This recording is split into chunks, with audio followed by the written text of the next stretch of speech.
જય Hind. Only for study ચેનલમાં તમારા દરેકે દરેક મિત્રોનું હાર્દિક સ્વાગત છે. તો આજે આપણે વિડીયોમાં જોઈએ 30 સામાજિક વિજ્ઞાનના મોસ્ટ આઈએમપી પ્રશ્નો જે ગુજરાતી મિત્રો કોઈ પણ સ્પર્ધાત્મક પરીક્ષા હોય તો એના માટે તમને ખૂબ જ ઉપયોગી નીવડશે, જેવી કે police constable, ASI, PSI, junior clerk, તલાટી, ટેટ 1-2, ટાટ 1-2, યુપીએસસી, જીપીએસસી મિત્રો કોઈ પણ સ્પર્ધાત્મક પરીક્ષા હોય તો એમાં તમને ખૂબ ઉપયોગી નીવડશે. ભાગ નંબર 1 છે અને 30 મિત્રો મોસ્ટ આઈએમપી પ્રશ્નો છે, સામાજિક વિજ્ઞાનના છે.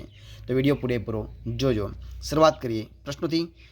જો મિત્રો આપણે સીધા જ પ્રશ્ન જવાબ જોવાના છે. જો પ્રશ્ન 1 છે, જો શું આપ્યું છે પ્રશ્ન 1માં આપ્યું છે કે ભારત અને યુરોપ વચ્ચેના વ્યાપાર માર્ગના કેન્દ્ર સ્થાને કયું સ્થળ હતું? તો એ મિત્રો હતું ઇસ્તંબુલ. કયું હતું? ઇસ્તંબુલ એટલે કે કોન્સ્ટેન્ટિનોપલ.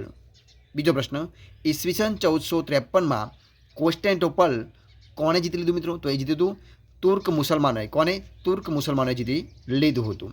જોઈએ પ્રશ્ન આપણે આગળ ચર્ચા કરીએ કે પ્રિન્સ હેનરી કોણ? પ્રિન્સ હેનરી કોણ હતો? તો એ તો પોર્ટુગલનો રાજા. કોણ હતો? પ્રિન્સ હેનરી એ પોર્ટુગલનો રાજા હતો. Cape of Good Hope. કયું? કેપ ઓફ ગુડ હોપ ભૂસરની શોધ કોણે કરી હતી? તો મિત્રો એ કરી હતી બાર્થોલોમ્પ્યુ ડાયેઝે. કોણે? બાર્થોલોમ્પ્યુ ડાયેઝે કરી હતી. પ્રશ્ન આપણે આગળ ચર્ચા કરીએ. જો શું છે પ્રશ્ન છે કે સ્પેનના રાજાની મદદથી નવો જળમાર્ગ શોધવાની સાહસ યાત્રા કોણે આરંભી હતી? તો મિત્રો આરંભી હતી ક્રિસ્ટોફર કોલંબસ. કોણે? ક્રિસ્ટોફર કોલંબસે આરોપી હતી, એટલે કે શરૂઆત કરી હતી. કોલંબસે શોધેલા કયું?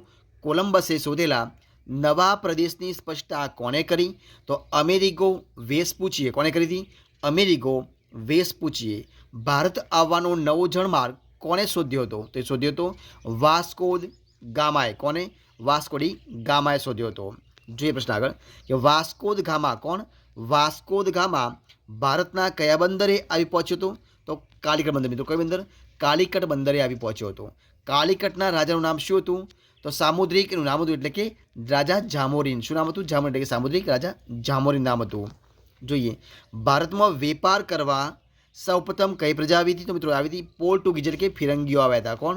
પોર્ટુગીઝ, જો એમનું બીજું નામ છે ફિરંગીઓ આવ્યા હતા. જોઈએ પ્રશ્ન આપણે કે ઈસ્ટ ઇન્ડિયા કંપની. કયું? ઈસ્ટ ઇન્ડિયા કંપનીની સ્થાપના કોણે કરી હતી? તો એ મિત્રો કરી હતી ઇંગ્લેન્ડના વેપારીઓએ. કોણે કરી હતી? ઈસ્ટ ઇન્ડિયા કંપનીની સ્થાપના કરી હતી ઇંગ્લેન્ડના વેપારીઓએ કરી હતી.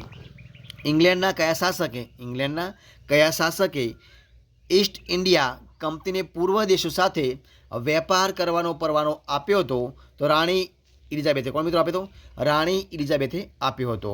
જે પ્રશ્ન આપણે આગળ કે ઈસ્ટ ઇન્ડિયા કંપનીનું પ્રથમ વહાણ કોની કપ્તાની હેઠળ સુરત આવ્યું હતું? તો વિલિયમ્સ હોકિન્સની કપ્તાની. કોની? વિલિયમ્સ હોકિન્સની કપ્તાની હેઠળ સુરત આવ્યું હતું. કયા મુગલ બાદશાહે? કયું? કયા મુગલ બાદશાહે ઈસ્ટ ઇન્ડિયા કંપનીને વેપાર કરવાનો પરવાનો આપ્યો હતો? તો રાજા જહાંગીરે. કોણ આપ્યો? રાજા જહાંગીરે આપ્યો હતો. બંગાળના નવાબનું નામ શું હતું? તો સિરાજુ દૌલા. કોણ હતા? સિરાજ ઉદ દૌલા નામ હતું. જોઈએ પ્રશ્ન આપણે આગળ ચર્ચા કરીએ કે કોની આગેવાની હેઠળ કંપનીનું સૈન્ય બંગાળ આવ્યું હતું? તો રોબર્ટ ક્લાઇવની. કોની? રોબર્ટ ક્લાઇવની. નવાબ સિરાજુદ્દૌલાનો સેનાપતિ કોણ હતો? તો મિત્રો નવાબ સિરાજુદ્દૌલાનો સેનાપતિ હતો મીર જાફર. કોણ હતો? મીર જાફર હતો. જોઈએ પ્રશ્ન આગળ કે ઈસ્ટ ઇન્ડિયા કંપનીએ. કોણે? ઈસ્ટ ઇન્ડિયા કંપનીએ મીર જાફરને ખસેડીને કોને બંગાળનો નવાબ બનાવ્યો હતો? તો મીર કાસમને બનાવ્યો હતો. કોને? ઈસ્ટ ઇન્ડિયા કંપનીએ મીર જાફરને ખસેડી અને પછી બનાવ્યો હતો મીર કાસિમને બનાવ્યો હતો. ઈસવીસન 1773માં ક્યારે? ઈસવીસન 1773માં અંગ્રેજ સરકારે કયો ધારો પસાર કર્યો હતો? તો નિયામક ધારો. કયો? નિયામક ધારો પસાર કર્યો હતો. ક્યારે? ઈસવીસન 1773માં. નિયામક ધારા મુજબ ભારતનો પ્રથમ ગવર્નર જનરલ કોણ હતો? એટલે કોણ બન્યું હતું? તો વોરન હેસ્ટિંગ. કોણ બન્યું હતું? વોરન હેસ્ટિંગ બન્યા હતા. મૈસૂરના વાઘ તરીકે કોણ જાણીતું હતું મિત્રો? તો ટીપુ સુલતાન. કોણ? ટીપુ સુલતાન. જે પ્રશ્ન આપણે ચર્ચા કરીએ કે ગવર્નર જનરલ સર જ્હોન શોરે કઈ નીતિ અપનાવી હતી? તો નીતિ તટસ્થતા નીતિ. મિત્રો કયું?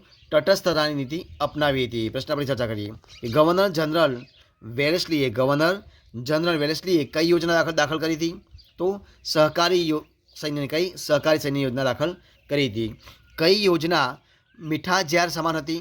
તો સહકારી જે સૈન્યની યોજના છે એ મીઠા ઝેર સમાન હતી. પ્રશ્ન આગળ ચર્ચા કરીએ કે કયા ગવર્નર જનરલે નેપાળ સાથે યુદ્ધ કર્યું હતું? તો હેસ્ટિંગે. કોને? લોર્ડ હેસ્ટિંગે. કયો ગવર્નર જનરલ ઉદાર ગવર્નર જનરલ તરીકે ઓળખાય છે? William Bentinck. કોણ? William Bentinck. પ્રશ્ન ચર્ચા કરીએ કે કયો ગવર્નર જનરલ ઉગ્ર સામ્રાજ્યવાદી માનસ ધરાવતો હતો? તો લોર્ડ ડેલાઉસી. કોણ મિત્રો? Lord Dalhousie. કયા ગવર્નર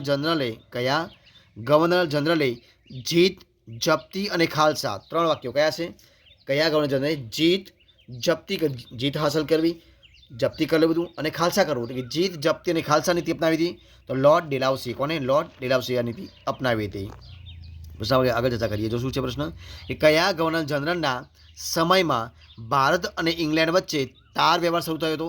તો લોર્ડ ડેલાઉસીના સમયમાં. કોના? લોર્ડ ડેલાઉસીના સમયના. અને વિડીયો છેલ્લો પ્રશ્ન જો શું છે પ્રશ્ન છે કે કયા ગવર્નર જનરલના સમયમાં ભારતમાં જાહેર બાંધકામ ખાતાની સ્થાપના થઈ હતી? તો લોર્ડ ડેલાઉસીના. કોના? લોર્ડ ડેલાઉસીના. તો મિત્રો અહીંયા આપણે જે 30 પ્રશ્નો મિત્રો વિડીયો છે એને આપણે સંપૂર્ણપણે પૂરો કરીએ છીએ. જો તમને મારો વિડીયો ગમ્યો હોય, પસંદ આવ્યો હોય, યુઝફુલ લાગ્યો તમને તો એને લાઇક કરો, કોમેન્ટ કરો, તમારા મિત્રોના વિડીયો શેર કરો અને છેલ્લે ચેનલમાં નવા હોય ચેનલ સબસ્ક્રાઈબ ન કરી હોય તો ઓનલી ફોર સ્ટડી ચેનલને સબસ્ક્રાઈબ કરવા માટે વિનંતી છે. મારા વિડીયોને પહેલાંથી છેલ્લા સુધી જોવા માટે તમારા દરેક મિત્રોનો હું દિલથી ખૂબ ખૂબ આભાર માનું છું. ફરી મળીશું એક નવા વિડીયો સાથે, નવા ટોપિક સાથે. ત્યાં સુધી બની રહો. જય હિન્દ, જય ભારત, બેસ્ટ ઓફ લક.